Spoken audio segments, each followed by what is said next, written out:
3.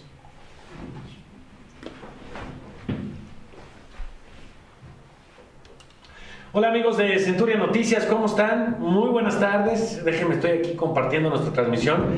Hoy nos acompaña Lorena Martínez. ¿Cómo estás, Lorena? Muy bien, Beto. Con el gusto de verte. Igualmente. A ti, por supuesto, a Daniel, a Lula. Muchas gracias. De verdad es un placer. Y bueno, y saludamos por cierto a Lula Dávila. Lulita, querida amiga de toda la vida. ¿Cómo estás, mi Lula? Qué gusto. Muy bien, Beto. Muchas gracias. Entró de sorpresa, la verdad es que no le habíamos avisado que iba a estar en esta transmisión. Muchas gracias. Daniel Figueroa, mi Dani, ¿cómo estás? Hola a todos. Encantado de tenerlos aquí.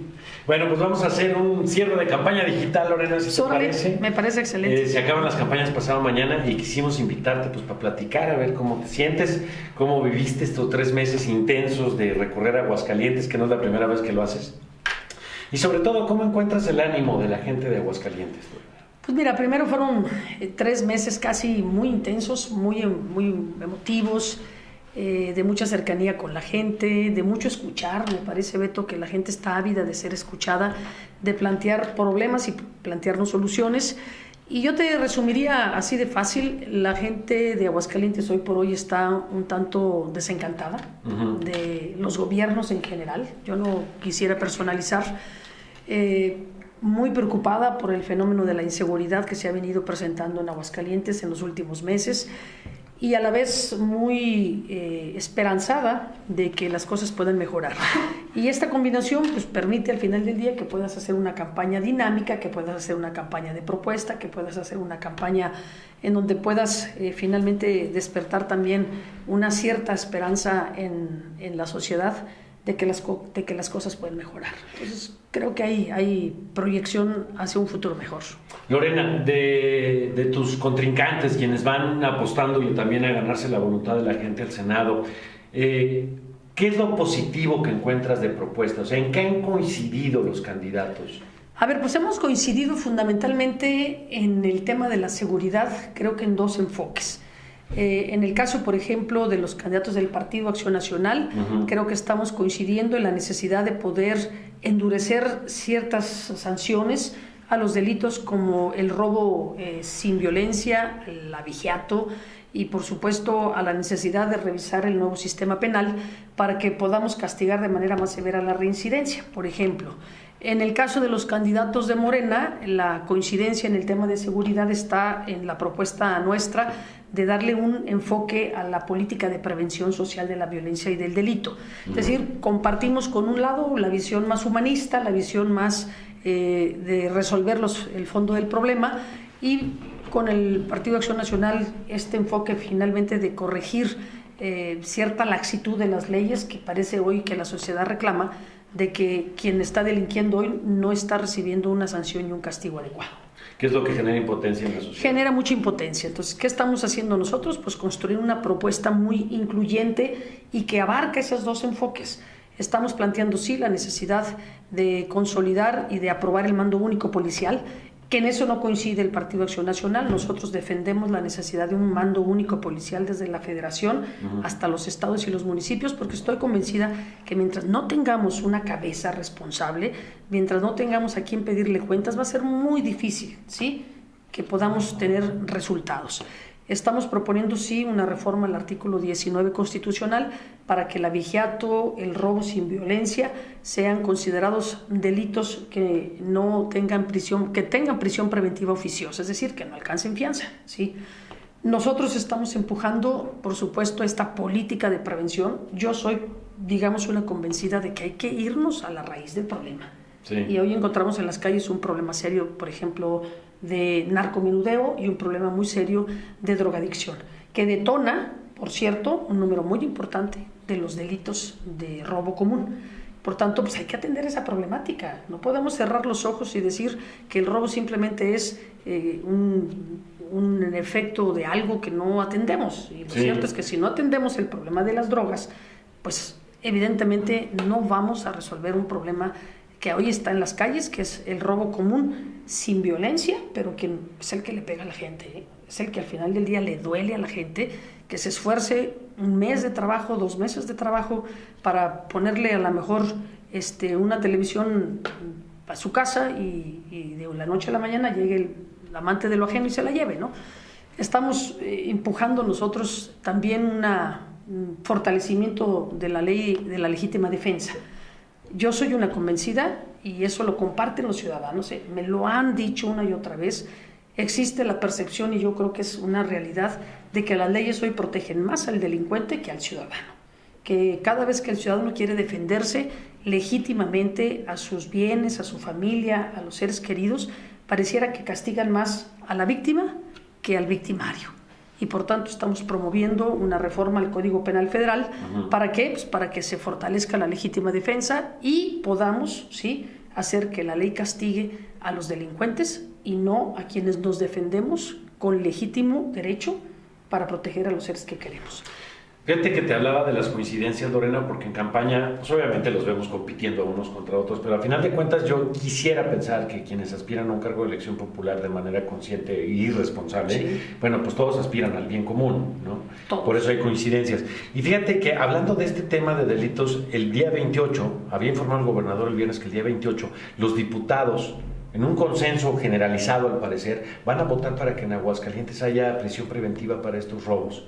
Sí, el único problema que seguramente nos vamos a encontrar es que, claro, el único problema que nos vamos a encontrar es que contraviene la Constitución General de la República y evidentemente será una ley contraria, inconstitucional, que puede detonar una serie de amparos. Sí. ¿Sí? Creo que lo correcto desde el punto de vista jurídico es una reforma a la Constitución General, que es lo que nos estamos comprometiendo a hacer. Exacto, y con los federales. Claro, y luego que vayan los estados. Y a partir de ahí se va reformando todas las leyes locales. Me parece Aunque nosotros estamos proponiendo un código penal único. Para todo el país. Claro, que podría resolver precisamente esta situación. Que incluso lo comentaba como diciendo, previendo los amparos, decían, bueno, lo que tenemos esperanza es que el Congreso, una vez que llegue el nuevo Congreso, pues haga las modificaciones a nivel federal, antes de que nos caigan los amparos, y por lo pronto ya le dimos un avance, ¿no? Por lo pronto nosotros estamos comprometidos, los candidatos al Senado del PRI, Gustavo y yo, a efectivamente impulsar esta reforma a la Constitución General de la República y por supuesto, sí, de darse como esperamos que suceda, porque como que hay una gran coincidencia, sí, seguramente habremos de contribuir para que en los estados recuperemos una parte, la seguridad. Ahora, pero hay otras tareas pendientes, Beto, y esas son definitivamente atribuibles de manera muy precisa al Ejecutivo Estatal y al Ejecutivo Municipal. ¿Qué está pasando en las nuevas figuras que el sistema penal, el nuevo sistema penal prevé? Hay una figura, Beto, que es clave en el proceso, que le llaman el primer respondiente. ¿Quién es ese primer respondiente? ¿Es el policía municipal o el policía estatal que llega al lugar de los hechos, que es el que eventualmente detiene al infractor y que luego es el que tiene que ir a la fiscalía a llenar una serie de papeles, de documentos, hacer prácticamente su rol de investigador? Esa figura es la que está fallando. En el caso del Poder Ejecutivo, indispensable retomar una capacitación profesional con esos policías. Los pasamos de ser policías preventivos simples, que su única tarea era detener a un infractor y ponerlo en manos del fiscal o del Ministerio Público, y el Ministerio Público se hace cargo de todo. Los pasamos a ser ahora no solamente policía preventiva, ahora queremos que la hagan de fiscales casi. Sí, y cualquier error que cometan en ese procedimiento echa abajo todo y ahí está el tema, ¿sí? Entonces, esa tarea pendiente, pues hay que ayudar a que se cumpla, y para eso creo que la función de los senadores, de los diputados federales, fundamentalmente, hay que conseguir lana, hay que conseguir presupuesto para iniciar un proceso de capacitación, un proceso de estímulos a los policías para que cada policía que hace una detención, que agota su procedimiento de manera profesional, técnicamente cuidada, que está dispuesto, una vez que vence su horario de laboral y detiene en ese límite a algún delincuente, estar 3 horas en la fiscalía para cumplir el procedimiento, se le dé un estímulo. Hoy por hoy me parece que nos está haciendo falta eso, estimular el buen trabajo de un policía. Esa carrera de servicio profesional policial es indispensable y necesitan ellos finalmente el poder aspirar algún día a que el buen trabajo se premie en la carrera policial. Y si no hacemos eso, va a ser muy difícil que podamos al final del día motivar al policía como lo necesitamos, ¿no? Dispuesto a jugarse la vida por nosotros, pues necesitan un buen salario, un buen seguro de vida para tener protegida a su familia y un estímulo por resultados. Me parece que es indispensable. Sobre todo porque luego hay servidores públicos que ganan más que un policía y cuando ves las responsabilidades que tienen estos dices, ¿cómo es posible? ¿No? Claro. Que hay un jefe de departamento, con todo respeto, habrá muchos muy eficientes, pero hay jefes de departamento que están sentados detrás de una silla todo el tiempo, que ganan hasta el doble de lo que gana un policía y ellos no están arriesgando su vida por nadie. Y si queremos que nuestros policías, además de la vocación, que es importante, pero de verdad se jueguen la vida por nosotros, se tienen que sentir cuidados por su corporación, por sus mandos superiores y por supuesto con un buen estímulo salarial, de protección laboral y por qué no de resultados. Acuérdense de una cosa, yo soy partidaria de eso, al buen servidor público sobre resultados hay que premiarlo, hay que estimularlo, ¿sí? Que empiece una carrera y una competencia, pero por ser mejores, ¿sí? No por haber quien pasa más horas ahí sentado en la burocracia sin resultados. Exacto, como que ahí hace falta hacer un ajuste, sí, ¿no? Sin duda. Y ser más eficientes en los gobiernos. De repente vemos aparatos muy gordos de trabajo con resultados muy deficientes y necesitamos optimizar ese recurso. Pues una de las razones por la que una de las propuestas más importantes de tu servidora es la Ley General de Evaluación Gubernamental. Esa es una propuesta única en el país, que yo he hecho públicamente, que han estado compartiendo algunos otros candidatos a senadores ¡ay, Dios! Nos distrajimos un poco, pero bueno. A ver, ¿en qué estaba? En esta ley de evaluación. Bueno, estábamos en el tema de que yo estoy haciendo una propuesta precisamente para premiar y para también castigar a aquellos servidores públicos, programas de gobierno, políticas públicas que no den resultados. La Ley General de Evaluación Gubernamental es una iniciativa que pretende, por un lado, ¿sí?, alinear al sector del poder judicial, poder legislativo y poder ejecutivo en la federación, en los estados y en los municipios, a que todo el mundo se someta a ser evaluado. Ahí, ¿te acuerdas del servicio civil de carrera que fracasó? La verdad es que sí, fracasó. porque ¿Es algo similar o ese no incluye la evaluación? No, el servicio civil de carrera lo único que hace es garantizar estabilidad laboral. O sea, antigüedad, básicamente. Estabilidad laboral y un mecanismo de entrada que es a través de un examen de oposición, ¿sí? Pero no tiene un mecanismo de salida, es decir, no hay un proceso evaluatorio que te diga, tú no estás entregando resultados. ¿Por qué debes permanecer o no permanecer en la administración? Y la Ley General de Evaluación que yo propongo no solamente es a las personas, es a las políticas públicas. Si hiciéramos hoy una evaluación, ¿qué tanto ha funcionado, no sé, un programa como Prospera, ¿no? Hoy Progresa. ¿Qué tanto ha contribuido realmente a acabar con la pobreza en este país? Sí, o qué tanto ha sido un paliativo. O qué tanto ha sido un paliativo, y si debe o no permanecer como una política pública. Me parece que ahí es en donde tendríamos que estar evaluando por resultados, ¿sí?, las acciones de gobierno. Y si no sirve, pues con todo respeto, canalizar los recursos a aquellas políticas públicas que verdaderamente den resultado. Y si no hacemos una evaluación, entonces no podemos saber si estamos gastando el presupuesto público de manera correcta o estamos tirando el dinero a la basura. Y creo que hoy nos hemos ocupado más en los últimos 50 años de estar revisando cómo entra el recurso, que si los impuestos, que si suben, que si bajan, y no cómo lo estamos gastando. No lo estoy ejerciendo. Cómo lo estamos invirtiendo. Y mi enfoque es ese. Hoy volteemos a cómo estamos invirtiendo, gastando el dinero público. Si lo estamos haciendo con calidad y si lo estamos haciendo con eficacia y eficiencia. De eso se trata la evaluación gubernamental. Ahora, este proyecto me imagino que, bueno, es un gran reto, ¿no? Porque por un lado es un enorme reto. Por un lado tienes que tener los KPIs, ¿no? O sea, ¿cómo vas a medir el desempeño de cada una de estas políticas públicas?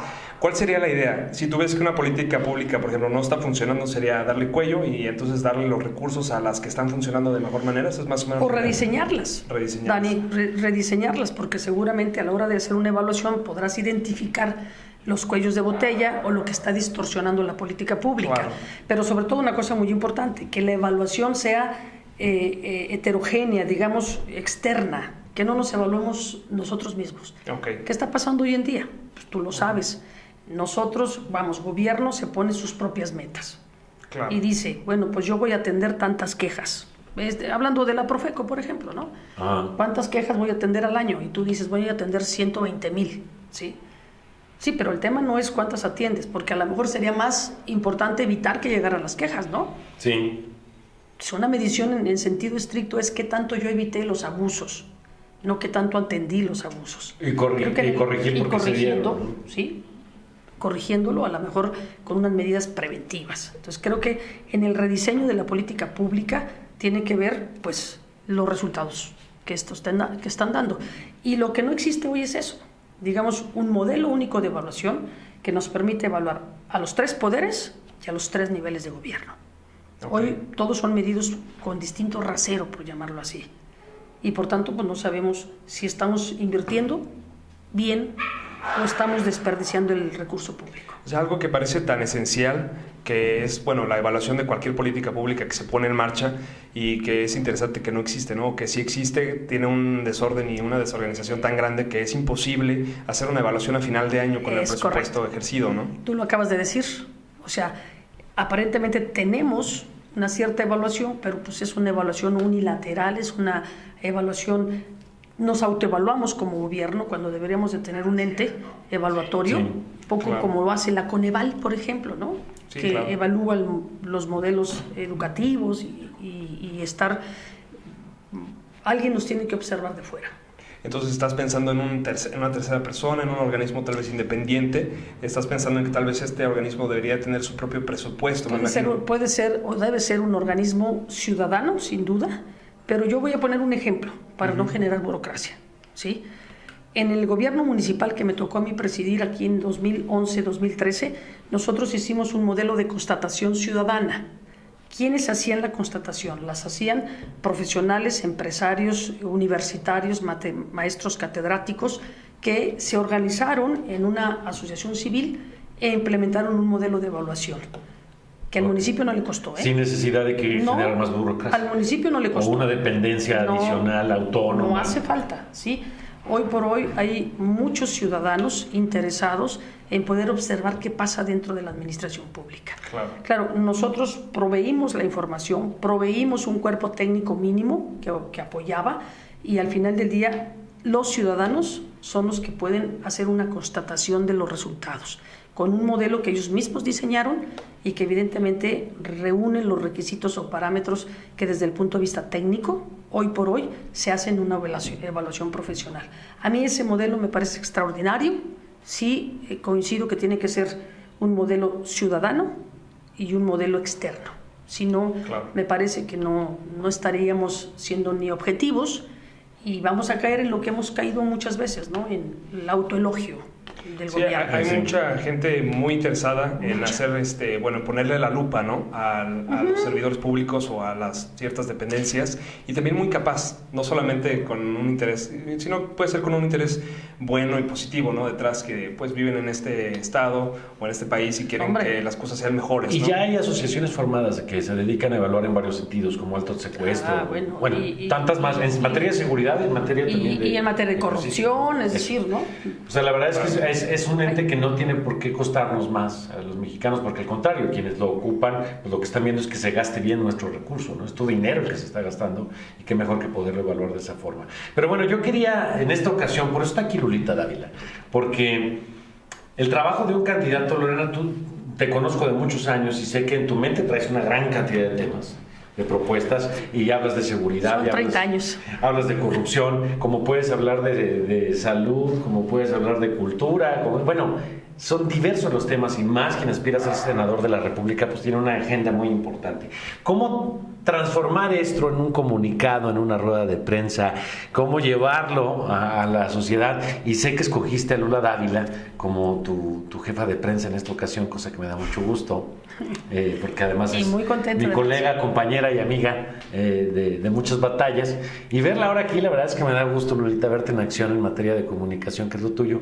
Pero ¿cómo ha sido estos 3 meses, Lula? Más de 3 meses, Beto. Bueno, sí, empezaste desde antes. Más de 3 meses, y la cara lo demuestra.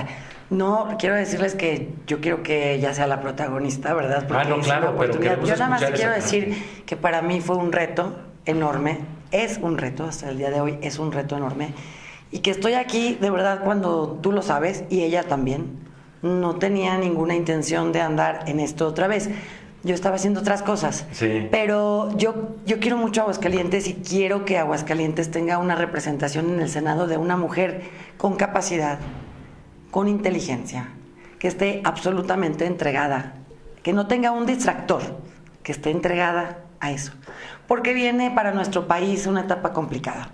Estoy, sí, claro. No soy bruja, no avisor. Pase lo que pase, pero pase lo que pase, será una etapa muy complicada. Tienes una sociedad muy dividida. En nuestro país hay yo creo que estamos muy polarizados en México, y el Congreso, el Senado y la Cámara de Diputados va a jugar un papel importantísimo en nuestro país. Yo creo que más que nunca, ¿no? Pueden dar. Más que nunca. Sea que sea el resultado. Yo también no quiero anticipar. No, yo tampoco. Yo tengo mis pronósticos, pero independientemente de eso, por cómo está el panorama político, sí se avisora que va a haber ciertas turbulencias que hay que ir equilibrando, ¿no? Y yo creo que el Senado merece. Siempre se critica mucho al Congreso, y el Senado merece perfiles diferentes, perfiles capaces, que sepan a lo que van. Te aseguro que muchos de los que son candidatos, a lo mejor ahorita ya lo saben, pero cuando los invitaron no sabían ni siquiera la función específica del Senado. Hay aspirantes ahorita que no tienen ni la menor idea de qué hacer un Senado. No, entonces es muy difícil captar. Ella tiene muchas ideas, pero tiene, por ejemplo, un decálogo de propuestas en las que hemos basado lo que queremos transmitir a la gente. Ha facilitado tu trabajo de comunicar. Sí, porque cuando están muy claras las propuestas, pues es muy fácil decirlas. Cuando es nada más llenar un rollote, pues esto se complica.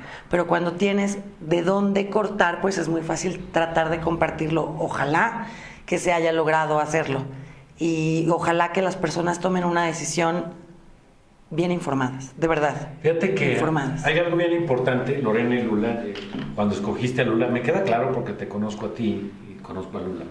No contrataste una jefe de prensa, o sea, invitaste a una convencida de tu proyecto, de tu propuesta, tiene que ser. Porque contratar a un jefe de prensa es muy sencillo, ¿no? Buscas un buen comunicador y le dices, oye, te voy a pagar tanto al mes, pero el objetivo es únicamente... Bueno, aquí lo que debes de saber es que Lula no cobra, ¿eh? Bueno, además, fíjate. No, de verdad es por convencimiento. Te conozco y sé que tú lo sabes. Si no hubieras estado convencido, no lo hubieras hecho, para empezar, porque traías tus proyectos que vas a retomar en su momento para seguirlo. Y además de que no hay una aspiración personal tuya aquí, sino es ayudar a un proyecto que te convence, que creo que esa es una fórmula muy exitosa.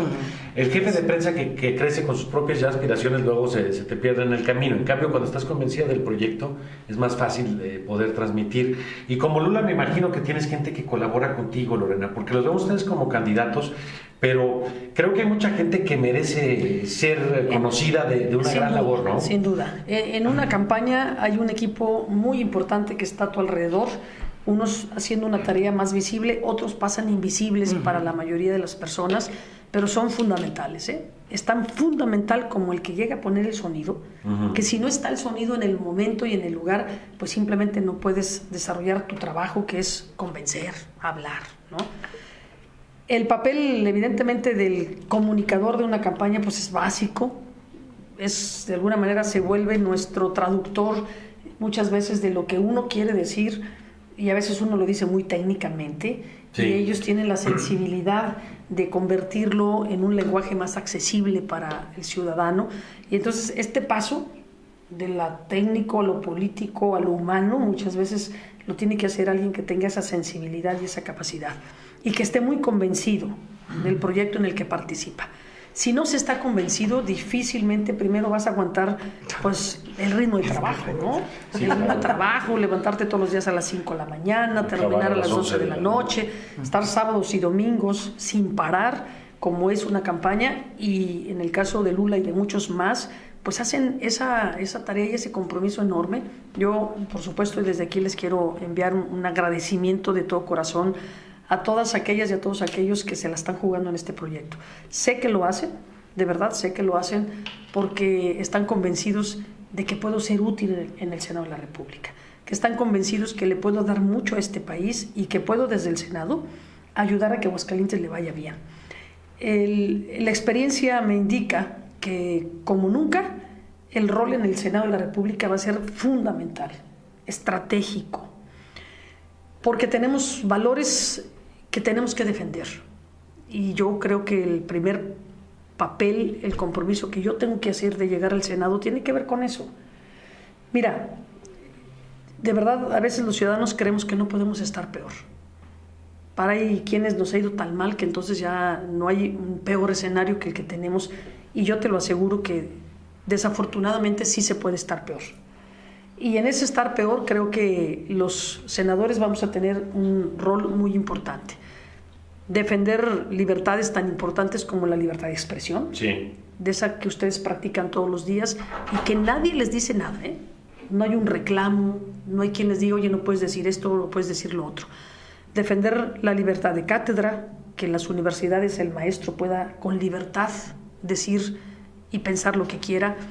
La libertad de empresa y la propiedad privada, que hay que defenderla a capa y espada. Pero defender los principios de la democracia, el voto libre, el voto secreto. Por supuesto que sí, en mi caso, yo no creo en la reelección de los presidentes de la República, ¿sí? Yo creo que este país ya vivió esas etapas, ya pagamos un precio por ello y por tanto tenemos que llegar al Senado de la República a defender estos principios democráticos que hoy tenemos en nuestra Constitución.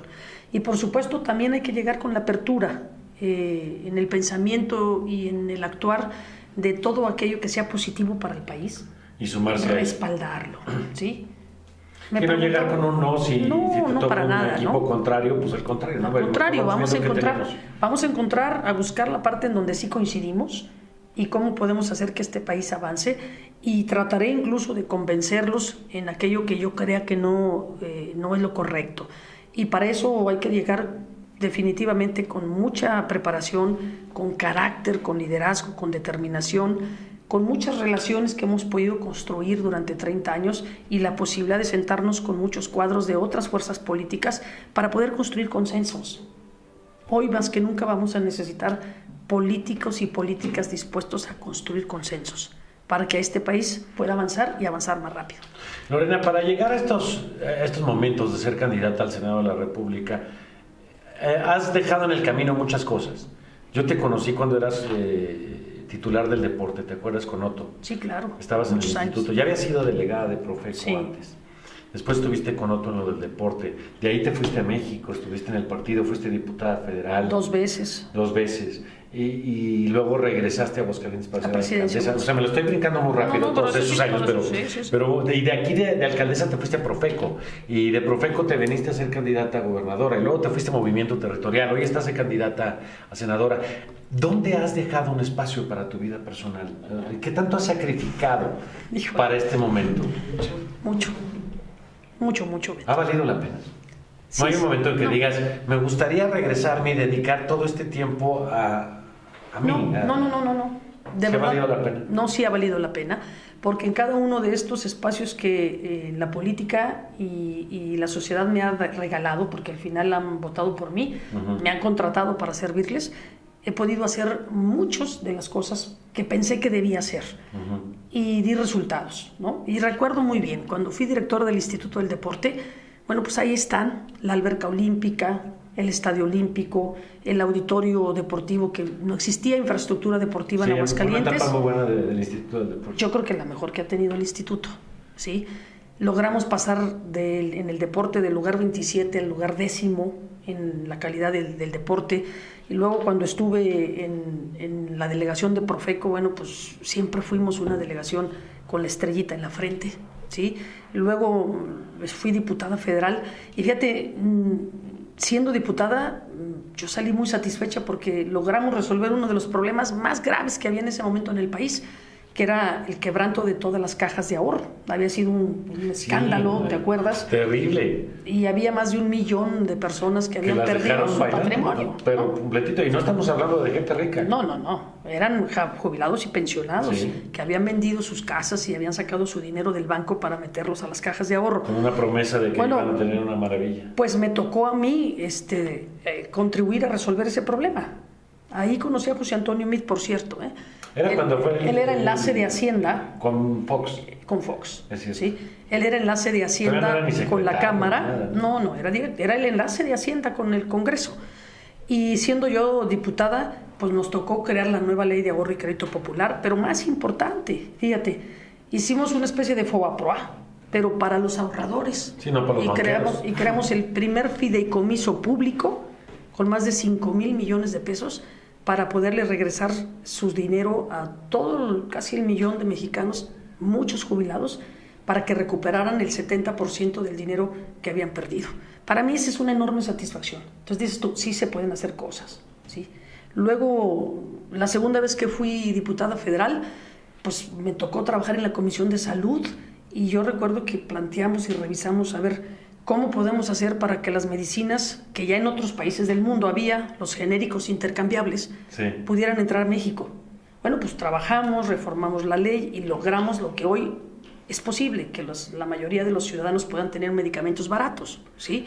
Porque eran con la misma equivalencia, es decir, la misma sustancia activa y el mismo efecto curativo. Bueno, pues reformamos esa ley. Hoy, con mucha satisfacción puedo decir, gracias al trabajo que hicimos ahí, hoy en México hay medicinas más baratas. Y luego, cuando estuve en la presidencia, pues a mí me da mucho gusto que hoy por hoy, en comunidades rurales, las más pobres de Aguascalientes, Salto Lo Salado, Peñuelas, Cañada,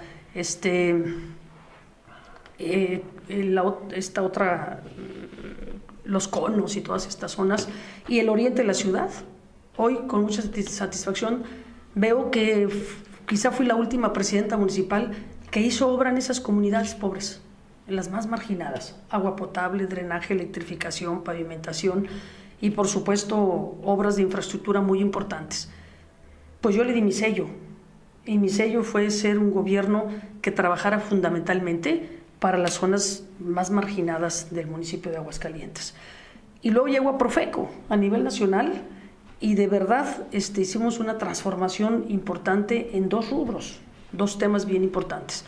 Por ejemplo, y yo creo que ya no tarda en entrar en vigor, pero hicimos una reforma, por ejemplo, para que todos los instrumentos de medición, que hoy, por ejemplo, los medidores del agua, de esos que la gente se queja de que miden el aire y miden el agua y que nos cobran lo indebido, bueno, pues ya son instrumentos que están sujetos a verificación, cosa que no estaba antes, ¿sí? ¿Qué significa eso? Pues que el día de mañana, y no tarda, en que seguramente CAASA tendrá que cambiar sus medidores por medidores, ¿sí?, que estén verificados y que le den certeza a los ciudadanos de que lo que le están cobrando es justo, que verdaderamente están cobrando agua y no aire, ¿sí?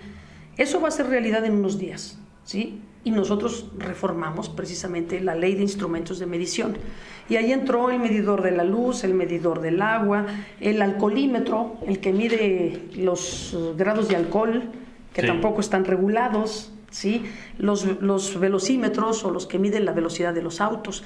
Todos esos instrumentos, ¿sí?, hoy por hoy ya tienen esa certificación, ¿sí? Están solamente ya en el proceso de generar las unidades que van a verificar eso.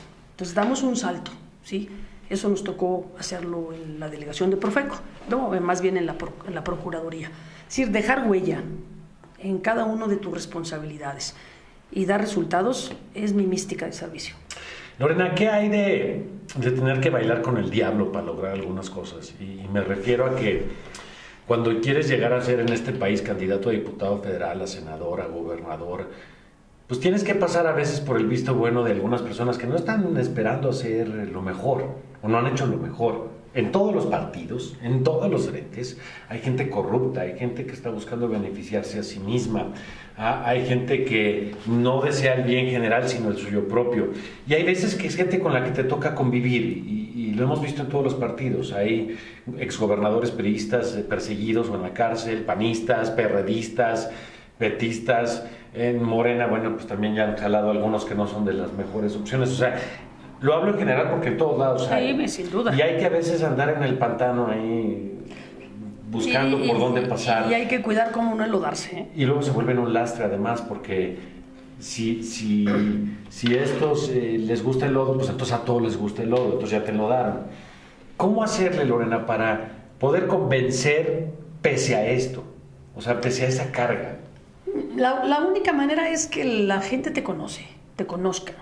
Yo creo que quizá en esta campaña, y hay que decir las cosas, la única ventaja de Lorena Martínez es que la gente me conoce. Yo creo que por eso por hoy estoy dando la batalla en la elección del Senado. Por eso hoy estamos en una elección empatada. Por eso hoy en la boleta del Senado podemos, como se dice por ahí, hacer la chica y ganar la elección. Pero tiene que ver con eso, tiene que ver con que al final del día hay 30 años de servicio, hay una hoja limpia en donde nunca he tenido una denuncia, un señalamiento de corrupción, fuera de los chismes que luego son muy comunes en una campaña y que al final la guerra sucia pues siempre va a estar ahí. Pero pues yo siempre digo, a ver, yo le entregué a Antonio Martín del Campo en mi gobierno, terminando la presidencia municipal, y me revisaron todas mis cuentas públicas y me auditaron todo y no hubo un solo señalamiento. Y no lo va a haber porque nunca lo hubo, porque nunca hicimos un acto de corrupción. Entonces, la gente me conoce, la gente sabe cómo soy, saben que soy de carácter, sí, pero eso no tiene nada de malo, al contrario, yo creo que a veces lo que hace falta es justamente son servidores públicos y autoridades con carácter, con determinación. Hay que tenerlo, si no. Porque si no tienes determinación y carácter, pues no vas a poder cambiar las cosas, ¿no? Y eso es lo que hoy por hoy hace posible que tú puedas convencer, Beto.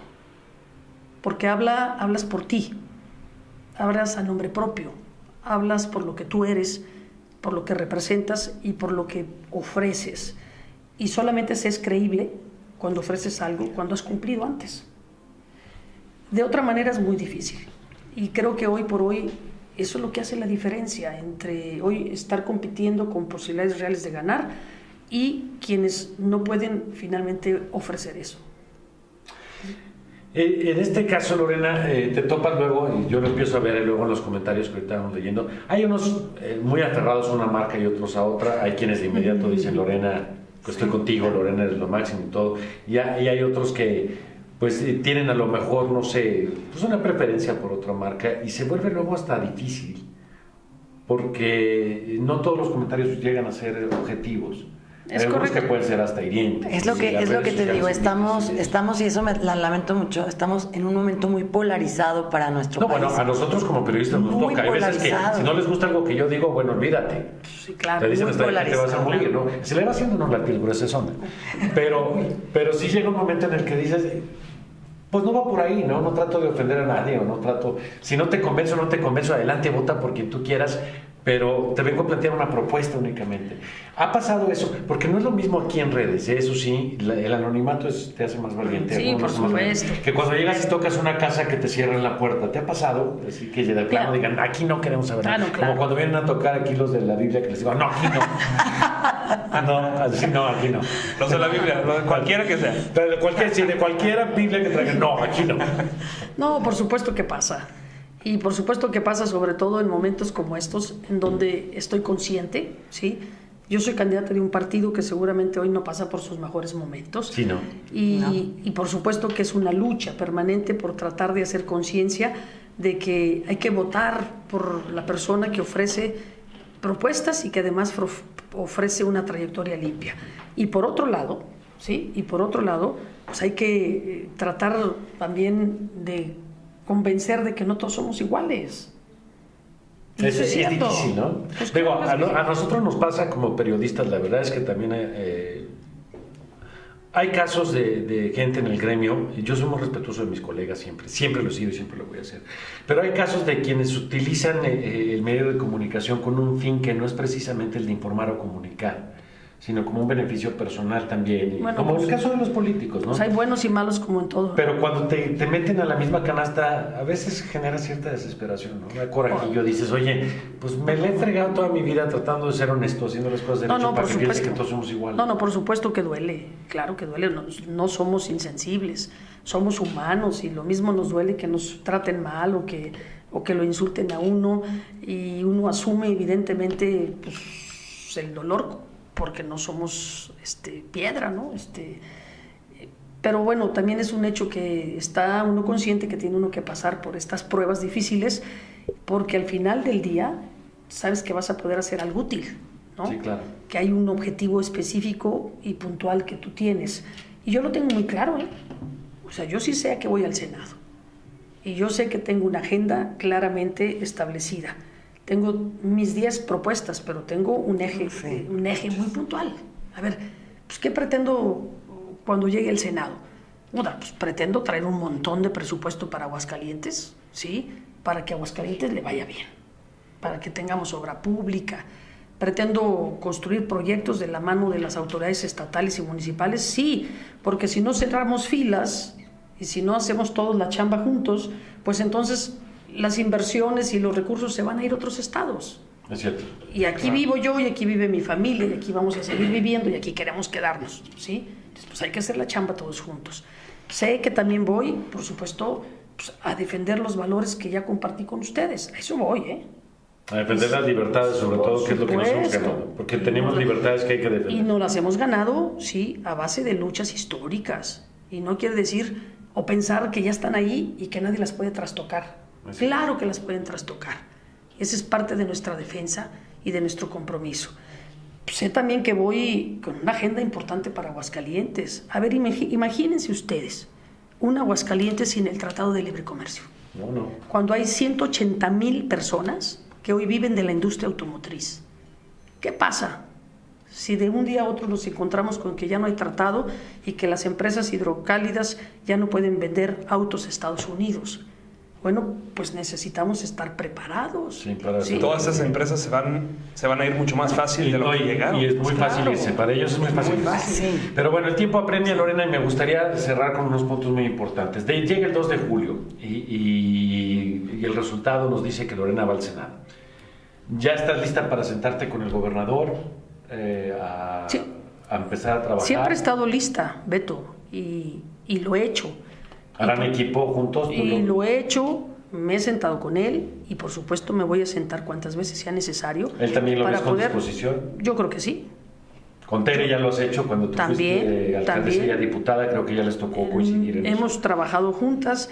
Cuando yo era presidenta municipal, Tere Jiménez era diputada federal. Nos tocó empujar proyectos juntas y por supuesto ahí están los resultados. Y lo voy a volver a hacer cuantas veces sea necesario y con todas las autoridades municipales y estatales. Y por supuesto con la autoridad federal que resulte electa. Porque si no lo hacemos así, entonces no vamos a poder obtener beneficios para Aguascalientes. ¿Qué gano yo con aislarme y no sentarme con el futuro presidente de este país si no es de mi partido? Pues estaré condenando a Aguascalientes, ¿sí?, a no poder conseguir presupuestos extraordinarios, a no poder traer obra pública, a convencerlo de proyectos que sean innovadores y que podamos emprender en Aguascalientes nuevos retos. Por ejemplo, ¿sí?, a mí me encantará y me he propuesto como un proyecto que podamos traer un campus del Politécnico Nacional a Aguascalientes. Sí, nos preguntaban ahorita eso. ¿Puedes traer Claro. un campus del...? No, yo estoy convencida de que hay que traer un campus del Politécnico Nacional. Era el debate, Beto, cuando se decidió ampliar el campus de la universidad al campus sur, ¿sí? Sí. Y yo era en ese momento presidenta municipal. Y decíamos en este debate si era conveniente crear o ampliar la Universidad Autónoma o era conveniente traer otra opción, ¿sí? Yo soy partidaria de que conviene traer otras opciones. ¿Por qué? Porque además por el perfil de la ciudad y el perfil del Estado, hoy nos deberíamos encaminar al tipo de politécnicos que hoy están generando los mejores ingenieros de México, ¿sí? Sí, la verdad que es lo que hoy necesitamos en este país y más en Aguascalientes. Más por las necesidades de la empresa. Entonces necesitamos más espacios públicos educativos, públicos, es decir, accesibles a las familias de bajos ingresos. Con tristeza lo veo, donde ando caminando ahorita desde el domingo que salieron los resultados de la Universidad Autónoma de Aguascalientes y del ITA, ¿sí? Cómo me siguen las mamás y los niños para decirme, licenciada, ayúdeme. No quedé. Y nos hacen falta. Y mira que crecieron los espacios mucho. Bueno, han crecido mucho, pues bueno, pero son insuficientes. Entonces hay que ir por eso esos espacios educativos que hoy necesitan nuestros jóvenes en Aguascalientes. Digo, la falta de estos espacios también provoca que proliferen este tipo de universidades que muchas veces ni siquiera son buenas. No, bueno, estamos llenos de universidades chiapas, muchas. Que hace falta que la autoridad ya nos diga cuáles son las buenas, cuáles son las malas, y han pasado ya 3 sexenios y nadie quiere decirnos la verdad. Pero bueno, y teniendo el Politécnico que tiene ¿cuántos siglos de existir, decía el presidente? 500 años, ¿no? Ya tener una experiencia amplísima. 40 siglos, ¿no? 40 siglos, imagínate. Bueno, ni Inglaterra tiene una universidad con esa única del mundo. Nunca, jamás. Lorena Martínez, gracias por venir a este cierre digital de campaña. Queríamos platicar contigo así ya más relajados, porque luego el tiempo de la entrevista se nos va muy rápido. Y bueno, seguirle presentando a la gente las opciones que tiene para que tome una mejor decisión en libertad. Pues eso es lo que yo quiero hacer, la invitación, y si me lo permiten, hacer esa reflexión. Miren, analicemos a los candidatos, veamos sus perfiles, su experiencia, su capacidad y sobre todo su disposición para poder construir a favor de Aguascalientes. Yo estoy convencida que en Aguascalientes, estas dos fuerzas políticas históricas, cerrando filas, nadie nos detiene. Cerrando filas, podemos hacer mucho más que aislados y cada quien jalando por su lado, ¿no? Sí, está bien competir en campaña, pero a la hora de trabajar hay que trabajar todos juntos. Es correcto. Vamos a competir hasta el último minuto con las reglas claras del juego limpio, ¿sí? En el debate permanente, señalando los errores, pero también proponiendo, como lo hemos venido haciendo. Y al final del día, después del día 1 de julio, al día siguiente, tenemos todos muy claro que hay que cerrar filas porque lo más importante es México. Así es. Lolita Dávila, es un gustazo haberte tenido aquí. Igualmente. Gracias por acompañarnos. Gracias. Y ya te estaremos invitando más seguido, ahora que pase esto, como comunicadora, que estés aquí con nosotros y nos aceptas la invitación. Con mucho gusto. Gracias. Mi Dani, pues de casa. Gracias Lorena, Dani, por tu gusto. tiempo. Igualmente, el gusto es todo mío. Gracias a Lalo, que en los controles, y a Rafans en las porras. Gracias, mi Rafa. Gracias, amigos de Centuria Noticias. Pásale muy bien. Gracias a Rafa que se le metió el teléfono. Mi Rafa haciendo muy bien. Ahorita te van a regañar.